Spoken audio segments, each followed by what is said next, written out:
ये पतंग ये देखिए लगते ही गई है काटा वो। ये देखिए वो गई है। फ्रेंड्स, जिस तरह से ये आपने शोर सुना ना और ये पतंगे देखी कटती हुई, बिल्कुल उसी तरह से भी अब आपने काटनी है। और किस पतंग की मैं बात कर रहा हूँ? मैं बात कर रहा हूँ ऊंची उड़ती हुई पतंग की। ऊंची उड़ती हुई पतंग को किस तरह से काटना है? सबसे ज़्यादा तंग करती है आसमान में जो पतंग सबसे ज़्यादा हाइट लिए हुए होती है, बहुत ऊंची उड़ रही होती है और आसपास की सारी पतंगों को बहुत परेशान करती है। ठीक है, वो तरीका है हमारे पास कि हम भी वो तरीका यूज़ कर सकते हैं कि सभी पतंगों को परेशान कर दें या काट दें।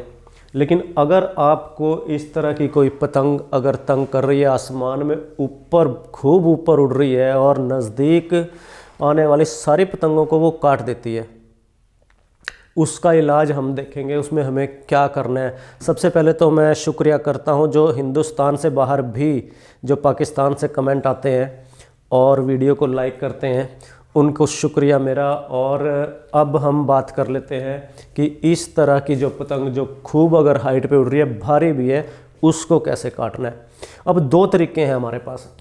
या तो हम ऊपर से आएंगे, अपनी पतंग को इस तरह से ऊपर से लेके आएंगे, और या फिर अगर हमारी पतंग हाइट पे नहीं है ज़्यादा तो हमें नीचे से आना पड़ेगा। यानी दो ही तरीके हो सकते हैं। अब उन दोनों तरीकों में करना क्या है, अब वीडियो को आपने ध्यान से देखना है। और अगर चैनल को सब्सक्राइब नहीं किया ना तो वो ज़रूर कर लें, क्योंकि आने वाली वीडियोस पूरे काइट फेस्टिवल में काम आने वाली है और आपकी पतंग कहीं भी मार ना खाए और आपकी पतंग कटे नहीं। ठीक है, कोई दिक्कत परेशानी आपकी काइट को ना हो, उसके लिए आपको फ़ायदा मिलने वाला है। तो हम आज बात इस बारे में करेंगे कि अगर पतंग ज़्यादा हाइट पे हो और वो परेशान कर रही है, उसको काटना कैसे है। तो ठीक है, हम शुरू करते हैं। सबसे पहले हमें ये देखना है कि आपका मांझा कैसा हो। मांझा जितना धार वाला होगा उतना अच्छा, यानी कि ज़रूरी नहीं है कि 12 तार का मांझा हो या 9 तार का, 6 तार का मांझा भी सफिशेंट है। सबसे पहली बात तो ये, अगर ये काइट बेशक चाइनीज़ मांझे से उड़ रही है, किसी भी मांझे से ये काइट अगर उड़ रही है, इसको हम काट गिराएंगे। आपको सिर्फ 2-3 बातों का ध्यान रखना है जो मैं बताने वाला हूँ। सबसे पहली बात, जब भी कोई पतंग ऊंची उड़ रही होती है, वो खूब हवा में होती है और उसके अंदर स्ट्रेंथ, उसके अंदर ताकत बहुत ज़्यादा होती है। ठीक है, इस बात का ध्यान रखना कि उसका जो ये धागा है, ये जो मांझा है, उसमें बहुत ज़्यादा ताकत होती है। और अगर उसके पास कोई और दूसरा मांझा आएगा, वो शर्तिया उसको काट देगी। अब क्या करना है, ध्यान क्या करना है आपने? या तो खींच मारोगे, पतंग को ज़्यादा हाइट पे ना ले जाओ। अगर खींच मारनी है तो नीचे ही रखो पतंग को, ज़्यादा ऊपर नहीं ले जानी है। अगर इसके बराबर आ सकते हो, इतनी हिम्मत है कि आसपास की कोई और पतंग आपको परेशान ना करे और आप वहाँ तक जाने का, उस डिस्टेंस तक पहुँचने का आपके पास टाइम है, तो एक बात अलग है। हम बात करेंगे सिर्फ कि आपको वहाँ तक नहीं जाना और नीचे से ही इस पतंग को काटना है। तो हमें ये देखना होगा, जब भी कोई पतंग हाइट पे उड़ती है तो कुछ उसके नज़दीक का जो मांझा होता है वो तो बिल्कुल सीधा तना हुआ होता है, बिल्कुल सीधा।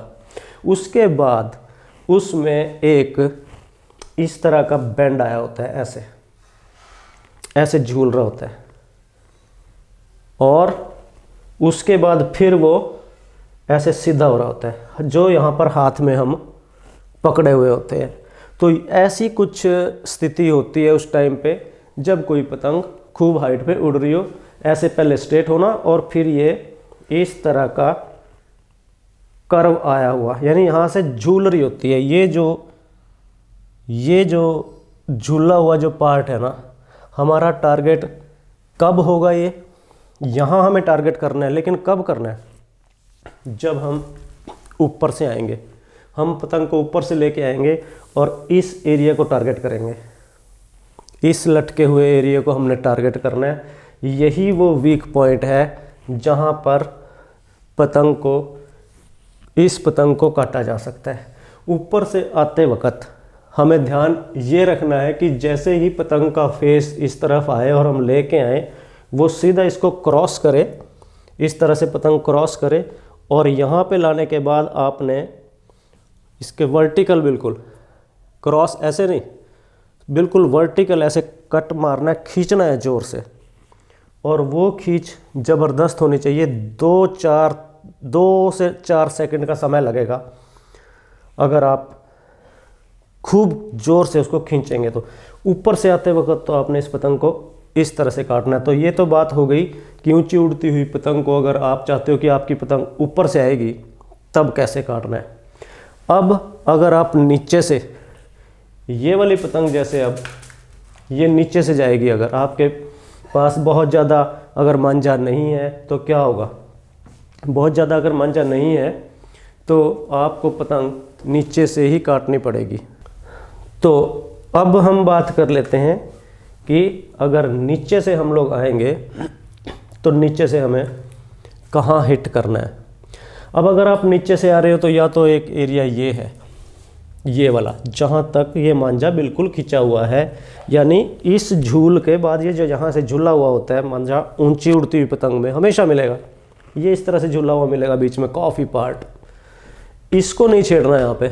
इसको अगर आप छेड़ोगे यहाँ से तो ये बस सिर्फ ऊपर उठेगा हल्का हल्का, और पतंग को काटना थोड़ा मुश्किल रहेगा। नीचे से आते वक्त आपने हिट करना है इस एरिया को नंबर 1, या फिर हिट करना है इस एरिया को, यानी इस बीच वाली झूल को कोशिश करो कि इसको ना छेड़ो। नीचे आती हुई पतंग के लिए 2 जगह है, या तो इधर और या फिर इस झूल के बाद इधर खींच मारनी है, और जितना जल्दी हो सके, जितना ज़ोर से हो सके वो खींच मारनी है। शर्तिया पतंग कटेगी, कोई भी मांझा क्यों ना हो, खींच ज़बरदस्त होनी चाहिए। तो ये बात होगी ऊंची उड़ती हुई पतंग को हमने किस तरह से काटना है। इससे पिछली वीडियो एक थी जिसका लिंक भी मैं अभी डाल दूंगा, उसमें हमने ये बताया कि ढील देके कैसे काटनी है पतंग। यानी अगर इसको आप किसी तरह से इसकी बराबरी करना चाहते हैं और सोचते हो कि हमारे पास खूब टाइम है और हमें ढील दे के काटना है, तो आपके पास मांझा बहुत होना चाहिए। वहाँ तक पहले पहुँचोगे और फिर ज़बरदस्त ढील चलेंगी। तो फ्रेंड्स, ये जो तरीका मैंने आपको बताया है, एक तो कमेंट बॉक्स में ज़रूर बताना। मेरे पास बड़े अच्छे अच्छे कमेंट्स आते हैं और उनसे फिर थोड़ी सी इंस्पिरेशन भी मिलती है कि हमें और किस तरह की वीडियो आपके लिए बनानी है। तो कमेंट ज़रूर करना और चैनल को सब्सक्राइब कर देना। बहुत बढ़िया वीडियो आने वाली है, यूज़फुल होंगी, फ़ायदा मिलेगा। और साथ में काइट वीडियो के साथ साथ और जो मेरा विजिट्स का वो चल रहा है, उसमें भी बहुत अच्छा आप लोगों ने जो रिस्पांस दिया है उसके लिए भी थैंक्स। तो अब नेक्स्ट वीडियोस और इम्पॉर्टेंट होने वाली हैं, चैनल को सब्सक्राइब कर लेना और बताना कि किस टाइप की वीडियो चाहिए। तो ठीक है फ्रेंड्स, मिलते हैं फिर नेक्स्ट वीडियो में। Until then, all the best और be safe, be healthy।